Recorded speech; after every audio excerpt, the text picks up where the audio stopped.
Welcome to UCSD and today's Faculty Roundtable discussion.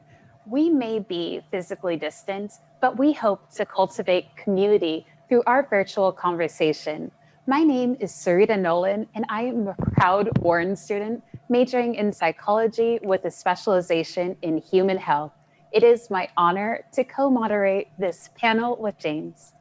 Hi, my name is James Crawford, and I'm a PhD student in the Education Studies Department. As a researcher focused on Black student agency and empowerment, it is my pleasure to start us off with today's big question for discussion.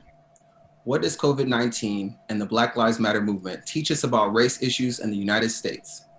This conversation is truly intended to introduce interdisciplinary perspectives while showcasing the complexity of both the challenges and opportunities for positive change. This is what we are. Yes, and we're here to further the conversation around these pervasive issues. However, we will not be arriving at conclusions or seeking final solutions in the time we have available. So let's start with a round of introductions, with each panelist briefly sharing how their research connects with this topic. Dr. Davis, can you start us off? Yes, my name is Anthony Davis. I'm a composer, and I'm in the music department here at UCSD. And for me, Black Lives Matter has been a central theme in my work, from my first opera, X, The Life and Times of Malcolm X, which was premiered in New York City Opera in 1986, until my most recent opera, The Central Park Five, which premiered last year. And I've been deeply involved in the links between African American music and the culture of African Americans to the possibilities in opera. And also that this can also reveal who we are and where we come from and our connection to our history. Awesome. Dr. Graham. Thank you. Hi, everybody. I'm Jessica Graham, Associate Professor of History. And so my research areas are race, politics, and Black activism in 20th century US and Brazilian history. The recent book that I published last year talks about the ways in which we can think about evolving notions of racial nationalism. So to provide a little bit of historical context for what we're going through today, one of the things I analyze is the way in which a nation can redefine itself in racial terms during certain moments of crises. And I analyzed the period of 1930 to 1945 in my book. So that's the Great Depression and World War II, which was obviously another very critical moment of global crises in economic and political ways. But one of the things that I do analyze also is thinking very critically about the distinction between action-oriented ideals of racial inclusion and anti-racism and non-action-oriented ways of understanding these problems. So in our society, if we tend to just speak a certain way that sort of gives a nod to ideas about anti-racism without actually backing up those words with action, we end up having a coexistence of language of inclusion, but real life exclusion and racism on the ground. And that creates multiple problems. So I'm happy to talk about that more during our conversation today. Thank you so much. Dr. Yang? Hi, everybody. Well, my research, I'm a professor in ethnic studies, and my research is primarily concerned with urban schools and community organizing. And these are really communities that are indigenous, Black, brown, people of color, working class communities. And I draw heavily on from the frame of decolonization and colonization, which draws upon the Black radical tradition and all of these Black practices of freedom that have forwarded social justice agendas. I'm also the provost of Muir College. Awesome. Thank you so much. Dr. Ojeda. Hi, everybody. Welcome to UCSD. I'm Victoria Ojeda, Professor of Public Health in the School of Medicine. And my research has been connected to our topic of Black Lives Matter and social justice issues as well.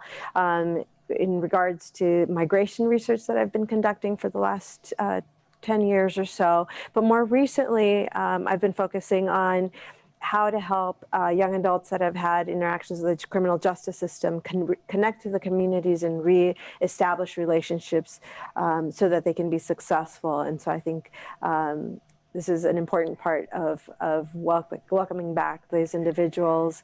And I look forward to talking more about these topics today. Thank you so much, Dr. Ojeda. And we'll get into our first question from Warren College students. So both students and faculty have learned a great deal about equity and inclusion in education in light of COVID-19 and the Black Lives Matter movement. What have you learned recently, and how will that shape your teaching going forward? Let's start off with Dr. Davis. Yes, thank you very much, Syreeta. Yes, it's very interesting to talk about this. I mean, in a way, what's funny is nothing's new. Racism has been with us. It's systemic. It's something that it's part of America. It's part of what America is, and it's up to us to decide whether that's going to be true in the future. But we can see that from the 1890s and Jim Crow to the Tulsa Race Massacre in 1921 to the white backlash of the late 1960s. So that those things and those parallels we can see today. We see when Henry Louis Gates did his presentation about Reconstruction, it was so pertinent because we can feel it now. I mean, it's relevant to who we are. So our history is embedded in what we see today, and for me, it's been very important to examine that, and during this time where it's such a dark time. I mean, dark time with all, and which I think a lot of things are up for grabs. I mean, our democratic institutions are in trouble. We see the racism sprouting up all over in many parts of our country, but we also see hope. We know with the emergence of the Black Lives Matter movement and the fact that now it's become an international phenomenon. So that gives us some hope. But we realize that nothing is we can take nothing for granted. That what happens in the future you have to shape. You have to shape, and you have to fight for, and you have to advocate, and that's important. Particularly in music, it's been a very interesting time because with COVID-19, for me, it's been a time I can't go out and perform. I can't do concerts. There are no concerts, and so it's a time of reflection, thinking about what is the role, how music is going to serve us in the future. And the problem with music has been an elitist institution, an institution so embedded and indebted to the Western European tradition that, in a way, music, even the terminology of music, is racist in origin. So I think that this reexamination in my teaching, I think it's going to be very important to find an anti-racist way to present music, to talk about music in terms that, I mean, even you look at a course catalog and it says, music history. So the assumption is music history is Western European music, or music theory. So that's theory. You learn counterpoint and your harmony and all this stuff. But and then we have world music as if that's separate from music. So we have to change all that. All that has to go away because all that reinforces the hegemony of whiteness and and reinforces the forces of white supremacy. So I see that as part of how music is taught and the pedagogy of music, and that's something that I'm going to actively pursue to transform and change. Thank you so much, Dr. Davis. Also touching on this point about how recent issues related to COVID-19 and Black Lives Matter have impacted your teaching. Just could you also touch on that for us, Dr. Graham? Yeah, I think that, I mean, obviously, and in my other recording, I mentioned sort of my teaching interest, and my focus is Brazilian history and also African American. And I recently started teaching a class on global Black history through biography that's offered for students who are majoring in international studies. And I think, so for me, these topics are, almost always very central to the classes that I teach. But one of the things that I think I learned, especially teaching last spring quarter when I was teaching the global Black history course, was that students, you want us to address these issues in our class. When these things are happening, you want us to find ways to to speak to it. I mean, obviously with the material that I teach, it's very easy to provide the historical context for what we're dealing with, and the class does that anyway. But I think regardless, one of the things that I learned is sort of regardless of students' backgrounds, they're very often looking to their professors to provide some sort of orientation, to offer some sort of education to help them deal with and move through and navigate through these moments, these difficult moments that we're living through. And so even though I'm a historian, and for me, honestly, it's more comfortable to talk about things in the past because they're less politicized. They are often politicized, but in different ways. It makes me realize how often I really do need to make sure that that past is connected to what's happening currently. And in the last spring quarter, when I mentioned being a young person growing up in Southern California, after the Rodney King trial, and LA, Los Angeles went up in flames, that nature of police brutality that became a national focus. And I shared that with my students, what it was like for me to go through that experience. And the feedback that I got was, thank you. Thank you for that, because most of our professors aren't saying anything about it, and we're totally consumed with it. So I think that's, for me, it's always trying to connect the major events that are happening today with the course material, even if it involves me having to sort of quickly restructure a class at the last minute. Thank you so much for sharing, Dr. Graham. And I'm just interested, as Provost of Muir, what are your thoughts, Dr. Yang? Thanks, Syreeta. Yeah, I just want to say quickly, as someone who studies social movements and social change, this is an exciting time to learn. And we're really learning from those of you who are involved with change. And when you look at the great theorists of change, like of people who theorize revolution, they actually almost always leave out students, even though students have been the motors of change. If you think about all these big moments, whether it's the Student Nonviolent Coordinating Committee of the Civil Rights Movement or any time. And there's no better time than to understand how the world changes. Having said that, there's also hard work, because there's what we see on television and there's what we don't see. And all the movements that are coming out of this moment of Black Lives Matter. And I would say all Black Lives Matter is the movement. And we're gonna see, I think, changes in thinking about gender and sexuality with relationship to race, and also disability rights with relationship to race. We're going to look at housing, public health. I mean, so this moment is an incredible time to be a student, to be a scholar, and to be a researcher. Thank you so much, Dr. Yang. And along those lines around intersectionality, our next question is from the Graduate Student Association. Knowing that race and gender are intimately tied in terms of intersectionality, what changes and/or impacts might we expect for women's health equity, in addition to Black, Indigenous, people of color health equity, as more and more healthcare professionals consciously make these intersectional connections? And we'll go ahead and start this question with Dr. Ojeda.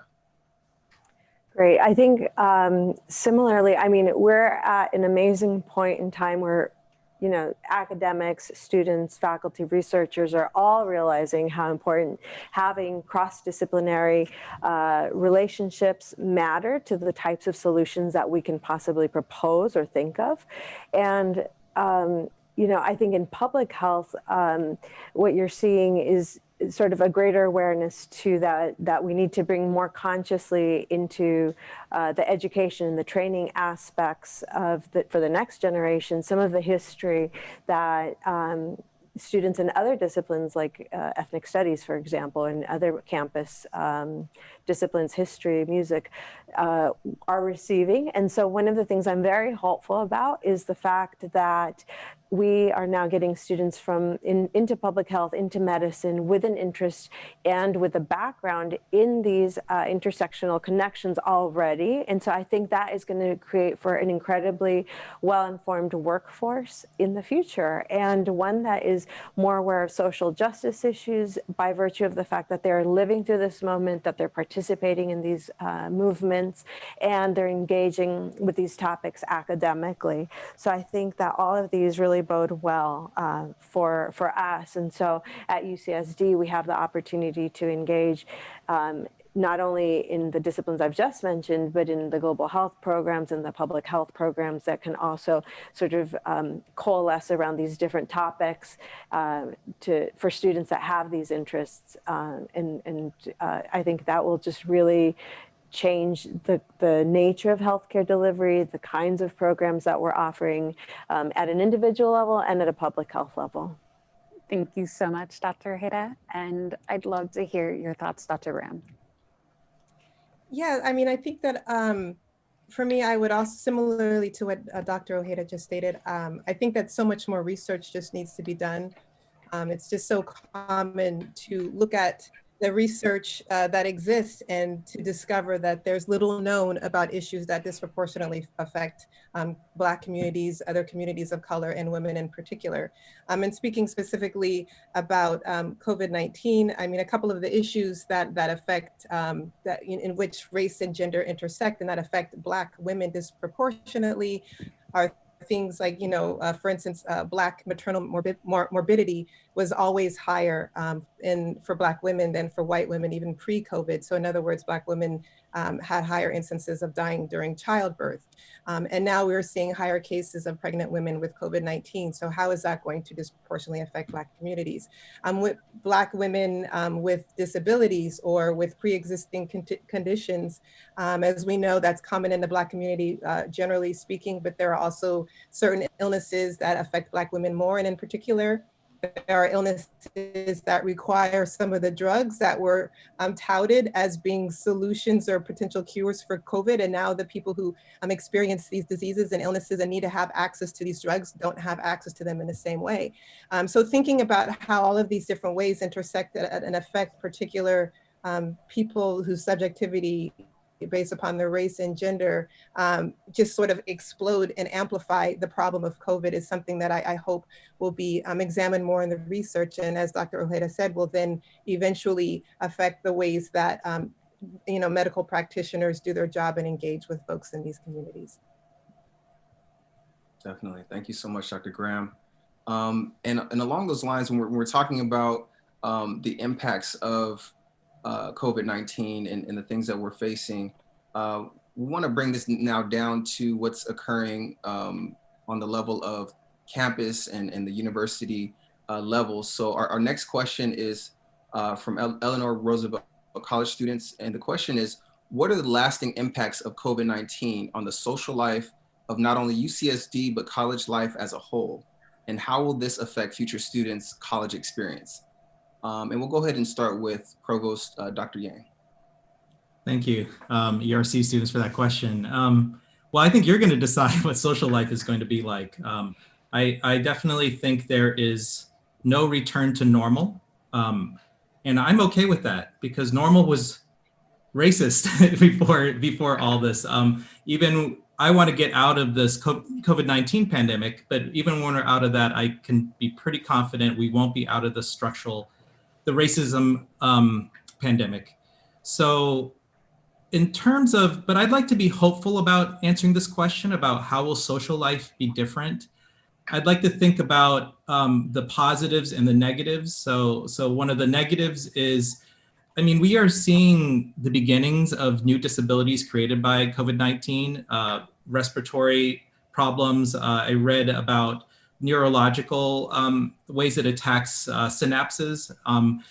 And we will have students on campus who are in faculty and staff who are newly experiencing new disabilities. And I do think that the same care that we took in our social life now, which I really see it as care, when you shelter in place and you do your exams remotely, you're paying the cost of this pandemic.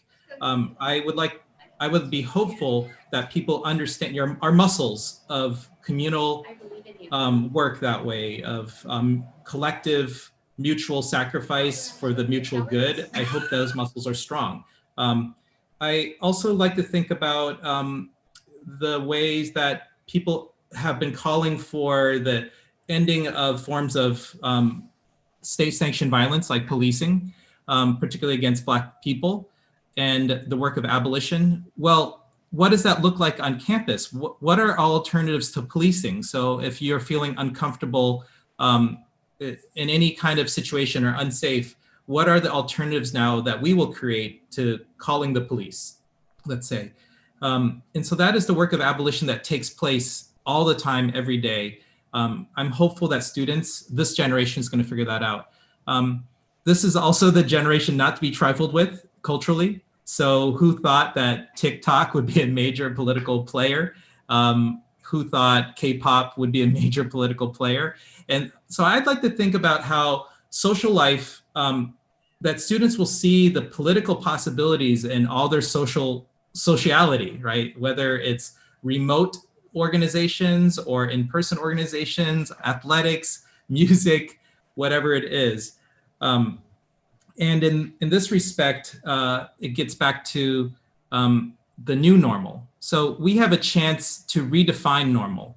And the tendency will be to restore what we had before, even though we're now in this terrible time of budget cuts where everything's being cut back, but that means we will regrow. And when we regrow, how can everything we do have a pro-Black focus? How can everything we do be attentive to intersections of disability, health, illness, gender and sexuality and race?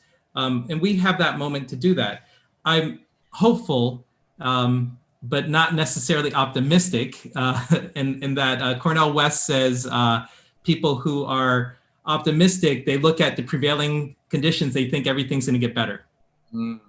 And people are hopeful, look at the prevailing conditions, and they think despite the prevailing conditions, we will make everything better. So I'm hopeful in that sense. And I guess I want to end this comment on just talking about what this means for students going forward in social movements. I always bring it back to social movements.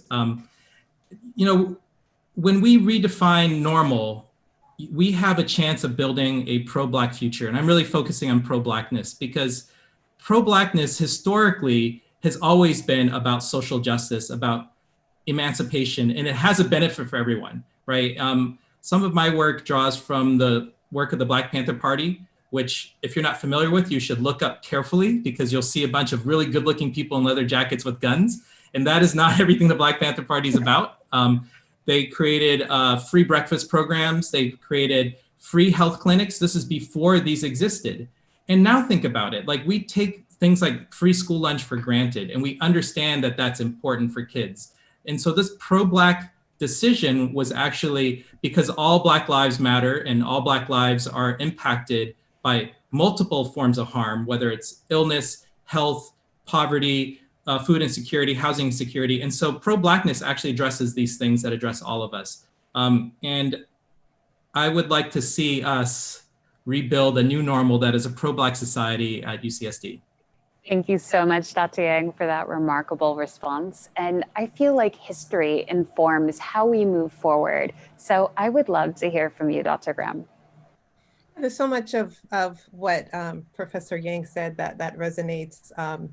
And I think it's a really good point. When I saw the question first, I was thinking specifically about COVID, but I think it is interesting to imagine how Black Lives Matter will shift the social life on campus. And I think that there are many ways in which students are already trying to do that now. There's a Black Student Union on campus, for instance, that has a long statement and a list of demands and ways in which our university can address anti-Blackness on our campus. And I think that for many people who may feel overwhelmed with this problem that seems larger than life, it's not, as Wayne said, it's a pandemic of racism. That's such a perfect statement. It's not just happening in our country, and we can feel overwhelmed and not know where to begin. But I think it's, one of the things that movements like the Black Panther Party show us, and other social movements, is that you start local. You have conversations, obviously, with people, and you can have an international perspective, but you start locally. You start with where you live, the conditions that affect your lives and those in your community. And you try to sort of multiply that by having connections with and coalitions with people who are doing similar things elsewhere. And that's really how, social movements sort of have their greatest impact, when they have a broader vision, but they try to activate it on the local level, and they're willing to do that work to activate it on a local level. So I imagine that a lot of students, including many of you coming in, will be involved in these movements and the ways in which we are reimagining what a university is, trying to move toward becoming a truly public serving university that is a university for everyone, where everyone feels comfortable and safe. And where, also just one of the things I wanted to point to what Wayne said is so important with the idea that when people say Black Lives Matter, they're only speaking about Black people. Traditionally, the Black liberation movements often have had a perspective that, when you focus on the most vulnerable in society, whether that be, based upon their race or based upon disability, or if you're talking about the LGBTQ plus community, you look at the people who are the most vulnerable. And if you create a society in which those people can thrive, everyone thrives. So it's really an image for, it's a more all-encompassing image. And so when people, take issue with, oh, they're just for Black people, actually the idea is that you focus on the most vulnerable in order to create a system in which everyone is free. So I think that's very important to remember. Thank you so much, Dr. Graham. And to kind of add to that, Dr. Davis, do you have any other thoughts on how the current circumstances related to COVID and Black Lives Matter will be impacting student experiences on college campuses such as ours? I think that the idea of being motivated beyond yourself. I mean, we've had a kind of culture of selfishness, a culture of what masks as individuality. When someone says, well, I'm an individual, I'm expressing my right, and I don't wear a mask. I mean, being an individual doesn't mean you have to be stupid. So I think that what we were speaking individuality with our sense of social responsibility, and that social responsibility means that we take care of each other in the crisis of COVID, and we also take care of climate change and other things that are part of a social responsibility, and to fight against this kind of culture of everything about it that's all about greed. It's all about self, about accumulating wealth, etc., and all that, and not about what our responsibility is to each other. And I think that's just a fundamental thing that we've gone through a period where it's kind of Ayn Rand gone nuts, and I think that we have to realize that's a dead end, literally a dead end. So we, along those lines of recognizing our personal as well as our collective commitments towards change, we want to move towards our last question for today. And our last question is from the Marshall College students. And the question is, how would you promote open discussion of COVID, Black Lives Matter, and the current social climate? And are you offering any resources to facilitate student discourse outside the classroom? And we'll go ahead and start with Dr. Graham. Thank you. I'm reminded now that in my introduction, I failed to mention that I am director of the Black Studies Project here on campus. And so this is largely kind of one of the missions that we have is to help to create these kind of discussions outside of the classroom. So we have a number of events every year in which we bring, scholars or leading intellectuals or artists, cultural producers in any kind of given field that can come to campus and speak to issues that are related to the Black experience from multiple perspectives and multiple disciplines. So I think that in the materials for this roundtable, we did put a link in for the Black Studies Project, and I would keep an eye open for events. We should have something in the fall that deals specifically with abolitionism. And that will be a great opportunity for students to learn because I think James was mentioning before the roundtable began that you hear defund the police and people don't even know what that means. And I think a lot of times people who say that don't know what that means or what they mean. So we need to have conversations. People disagree with that. People disagree with it angrily without knowing what they're disagreeing with, right? So it's about, sort of helping to cultivate a discussion on our campus and knowledge and education around these issues so that we can all have a level of knowledge and understanding when we engage in these conversations, especially when we think about what does this movement mean for how we change our campus? What should our campus look like after this moment that we're living in right now? And another thing I wanted to emphasize as well is that we do co-sponsor events. And, I would, as director, I would love to hear from students who are interested in organizing their own events. If you need funding or help organizing an event, please reach out to me. And also, if there is something, an initiative that you want to begin that you imagine will exist even after you graduate, come and talk to me, because as faculty, we may be here presented as experts, but we learn a lot from you all as well, and we want to make sure that we're serving your interests and making sure that your vision and your voices are heard on campus as well. So for those of you who really want to make sure that these conversations and these actions are happening outside of the classroom, please feel free to use the Black Studies Project as a resource. Thank you so much, Dr. Graham, for your comments. And I would really love to hear from you, Dr. Ojeda, to hear your thoughts in this conversation as well.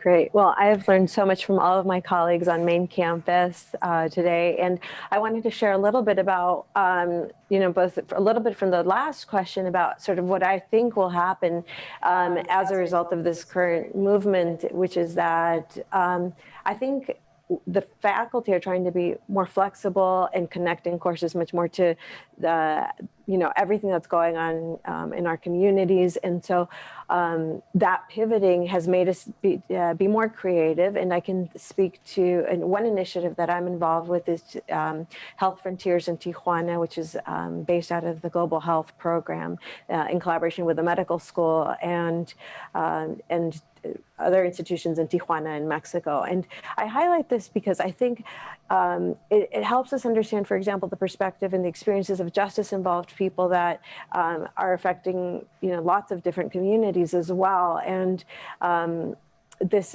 as a result of COVID, for example, we've shifted to virtual field trips that students engage in not just one time, but they engage in over the course of many quarters and sometimes years. We've had students be involved in our initiative for 5-7 years. I mean, so over the long term, and I think it's a very enriching experience. And right now, because of COVID, we're doing things virtually.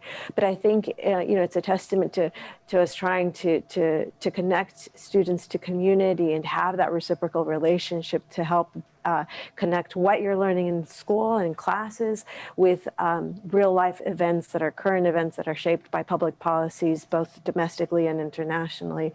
So I could just speak to that piece of it. But I think that there are a lot of, health focused initiatives and clubs, Latino student organizations and Black student organizations, I'm sure, that focus on medical school and other health professions. And I think that's really needed because we're underrepresented in health professions. And so having those opportunities emerging over the next months as you're here at UCSD and years, I think will be enriching to you personally, but also have a broader impact in our community. Awesome. Thank you so much, Dr. Ojeda. Dr. Yang, did you have a few words that you would like to say on this topic of student resources and discussion? Yeah, I wanted to build off of what was said already by everyone on the panel, actually. So Dr. Ojeda sort of showed us to think really outside the classroom, like well beyond UCSD. And, I know everyone is ready to get off of Zoom, but, coming out of this, your Zoom muscles are strong. I mean, you are Zoom experts, and we can do outreach. You made it to UCSD, which is 120,000 applicants this year, right? And you have a chance to give back to remote communities that don't get to access this kind of thing. So we have rural communities in Tijuana and Imperial Valley. We've got more native reservations than any other county in the country. And in these rural communities, students don't have access to the same level of AP courses and all these things. They can't come to our campus, but now we can go to them, right?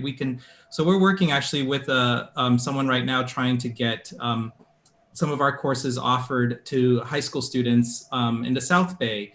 And this is South Bay of San Diego. And these would be actually probably assisted by undergraduate instructional assistants. I also want to, so that's echoing both Dr. Ojeda, but also Dr. Davis's thing of thinking beyond our selfish needs and understanding actually we're in a position to do a lot now.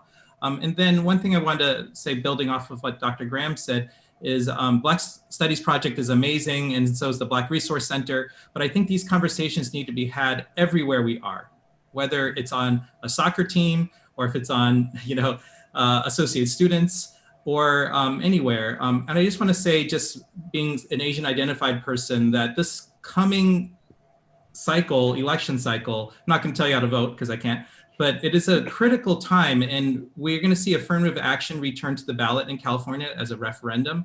And we will see Asian Americans positioned as this racial police line with other people of color. And I think we will have people coming to campus to have those conversations. So Dr. Oyen Poon will be coming to talk about that specifically. I believe 7th College invited her out. Stay tuned for that. That's in September. Institute of Arts and Humanities will have a panel about Asian American abolitionist politics. And then I think the famous comic and comedian Christine Wong will be here. So it's going to be a time to have these conversations in affinity groups as well. It's not just something that Black people shouldn't have to do all the work, right? So I guess I want to end there. Thanks. Thank you so much, Dr. Yang. And again, thanks to all of our wonderful panelists for today's enlivened discussion. And really, I see that this can be just the beginning of many interesting conversations and research collaborations that you can cultivate with your peers and professors, both in and beyond the classroom, as you navigate UCSD and prepare for whatever is next in your academic and personal life. The issues discussed today can only be transformed through your personal commitment to advance social justice and our collective action towards positive change. We will close today's roundtable discussion with a quote from Michelle Obama. "History has shown us that courage can be contagious and hope can take on a life of its own." Thank you.